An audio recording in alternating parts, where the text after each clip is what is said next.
All right, so guys, in order to get all attendance, I need to use get request. So I call get request on the routes. I pass in the URL, I created a URL user attendance or, and then I'm expecting a list of objects as my response. So I define my response model as a list of schema class of show attendance. So if you go back to the schema class, we are making use of this schema class show attendance, meaning that it should, if there's attendance, it should show the user ID, the action, and then the action time.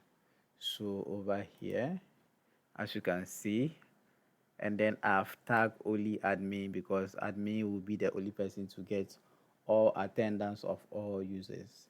I'm not making use of the current user as well here, but it's for checking the current login user. That is checking if this person is indeed logging before giving the data out. So you could see from my attendance.py file in my repository, I have a function called get attendance as I've showed you earlier.